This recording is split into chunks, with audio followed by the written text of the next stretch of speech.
These are some Masonic books that were found in one of my friend's attics. They found it in their attic, and it belonged to one of their belonged to the grandfather of the man's wife. You can see this seal. This is the Grand Lodge of Florida. It is for officers because law enforcement consists of a great percentage of Freemasons that operate and manage it. But you can see the two pillars of law, the laws of sea and the laws of land, that are displayed over the seal.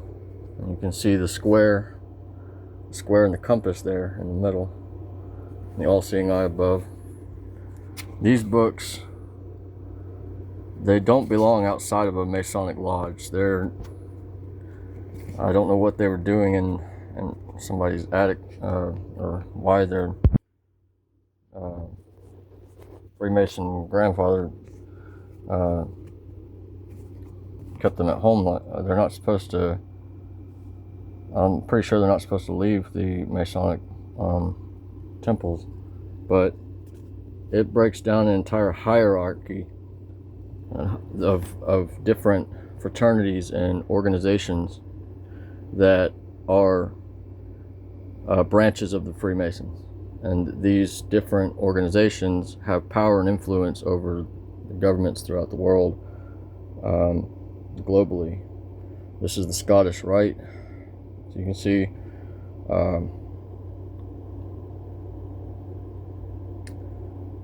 there's the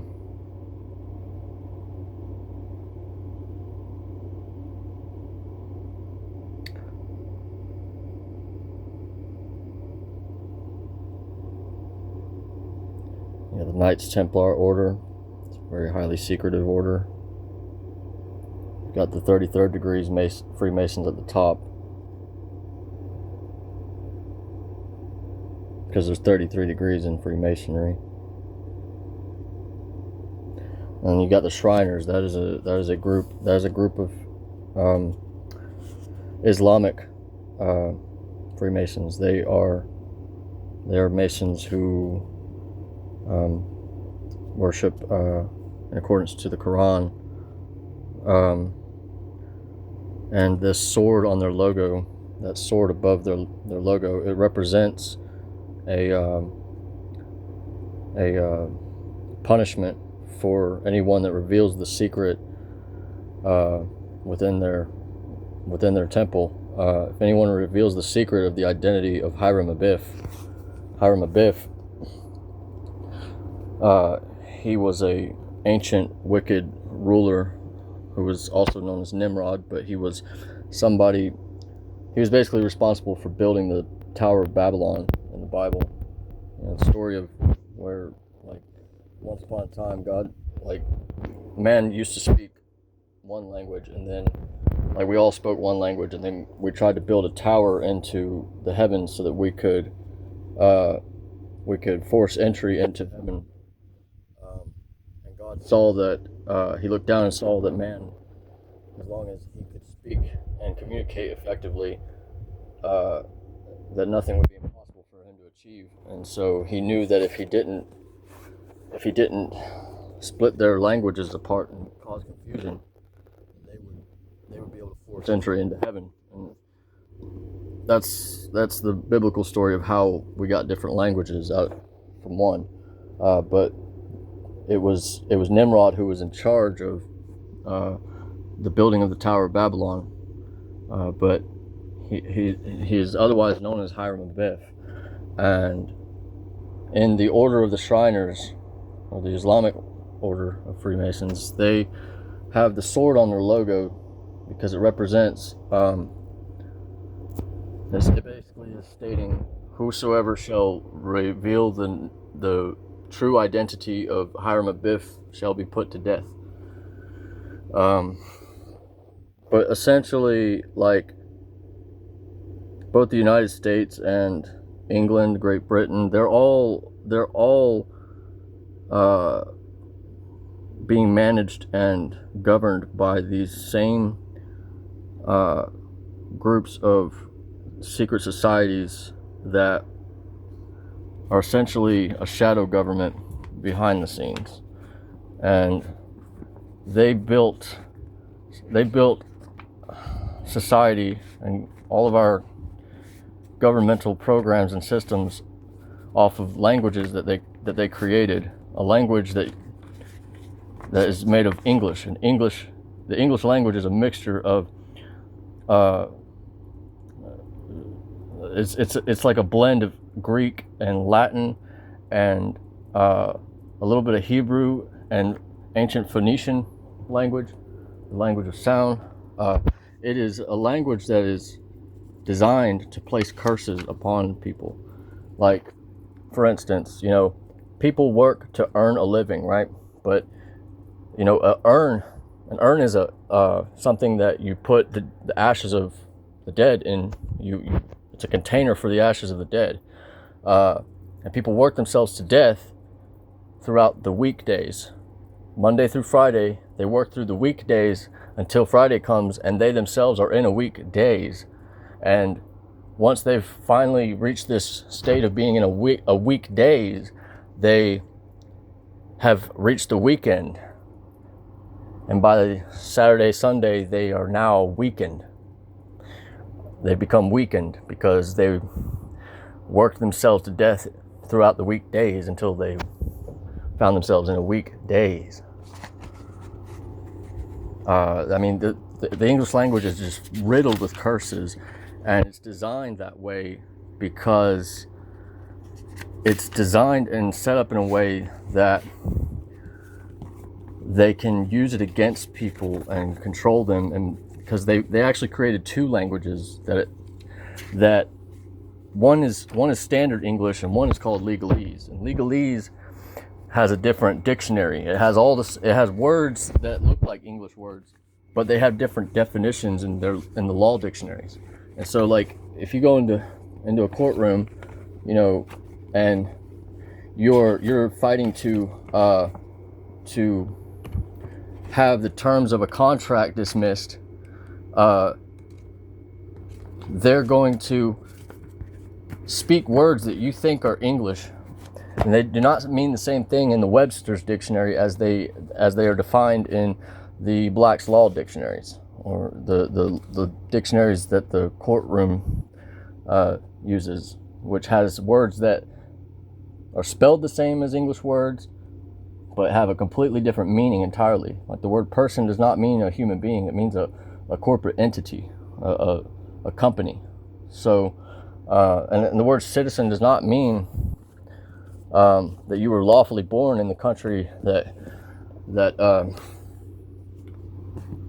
you were born in and have a right to be there. What citizen means is a employee of the corporate enterprise that shares the name of your country. Like, if you're a citizen of the United States, if you admit that you're a citizen of the United States in a courtroom in America, you will basically be admitting that you are an employee of a corporation known as the United States.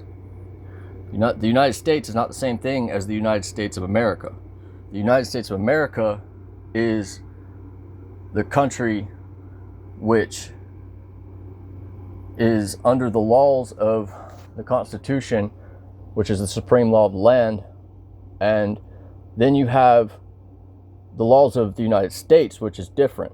And it's the laws of the sea that are being enforced upon people on the land, as if the people are vessels on the sea, as if they are boats drifting over water, because most of the land is below sea level. Or, well, it depends on where you're located within the United States. But essentially, they treat you in a courtroom as if you are a dead man, because the moment that you enter through the open fence of from one side of the courtroom to the other, that separates the people from that are sitting on the benches who are in the land of the free, or under the Constitution. When they enter the other side of the courtroom and step before the judge, the they are considered to be sailing out into deeper waters. That they're not licensed to pass the bar. The bar is a fence that separates the judge's side of the courtroom from the people's side, and the judge's side of the courtroom is deeper water, and they assume that you're not licensed to pass the bar, which represents a sandbar, that you're not allowed to sail past it. And if you sail out there past it into deeper water without a license to pass the bar, they assume that you drowned and you are now a dead man, so they place you in debt. Now you're a debt man, and that's why they have to have a lawyer represent you and speak for you, because see, the judge is acting as a dark magician. That's why he wears a black robe, and his job is to sentence a curse upon somebody, and his job is to settle a score for the banks. And see, the banks, they direct the flow of the currency, of the cash, but the banks, you see, where do you find the current of a river flowing between? The river banks, and it directs that water, it directs that current out to sea, the current sea. And see, money is like water, and that's why we say, frozen assets and liquid assets. We say trickle down economics. We say things like, the cash flow or the rivers of the economy. We use these kind of phrases because money is always spoken of in terms of water. It is legally considered to be regarded as metaphorical water, so to speak. And so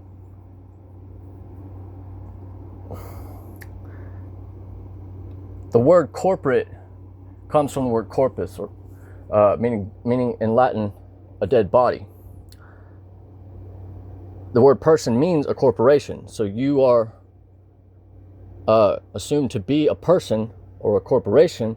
You are assumed in a courtroom to be a dead body, and it's really complicated shit. But basically, all of the world's laws and governments are operating using occult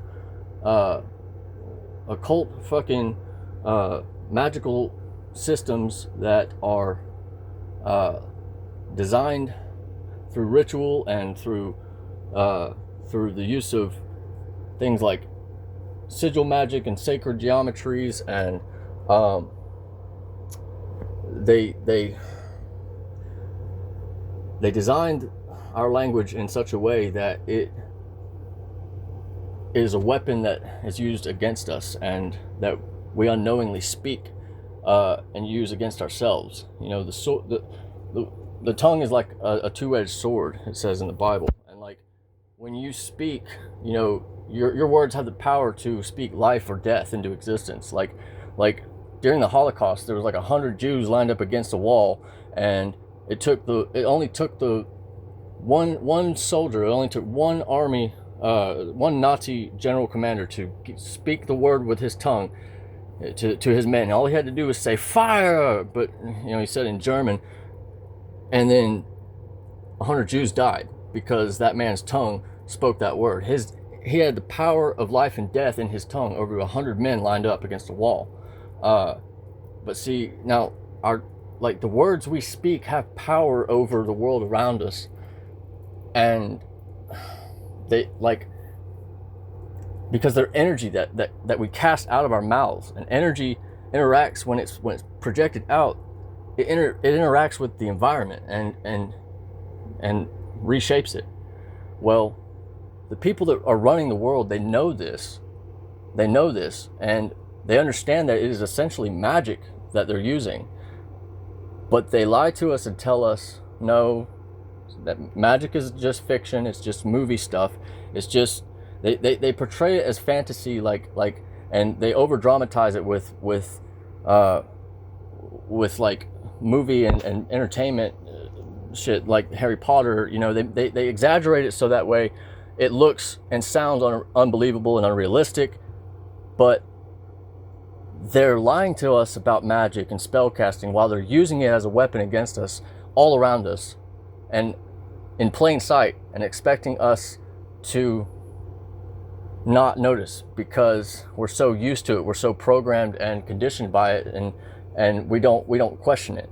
But since we were born, they've been teaching us to cast spells. They taught you to read and write and cast spells, but they didn't teach you how to be an expert at spell casting. But they know what they're doing, and they're casting spells over people's lives with contracts, and people don't realize that they have power over their lives to use their ability to cast their own spells and fight back. You can use your words to fight back against a contractor or a government program or organization. You can fight them back if you know the right words that to defend yourself with them, but yeah, I mean, words are like swords, it's like a two-edged sword. You speak words, your tongue is like a sword. You put S in front of the word, like it becomes the word sword. There's just all kinds of like things hidden in our language that is meant to keep us spellbound and to keep us from seeing the game that's being played against us. I mean, I could go on for days about this topic, but because it is unbelievable how deep this shit runs. I mean, almost everything related to the history of our language and our culture and the laws of our governments, almost all of it is rooted in occultism and like witches and fucking demonologists and fucking all kind of crazy shit that nobody fucking has any fucking awareness of.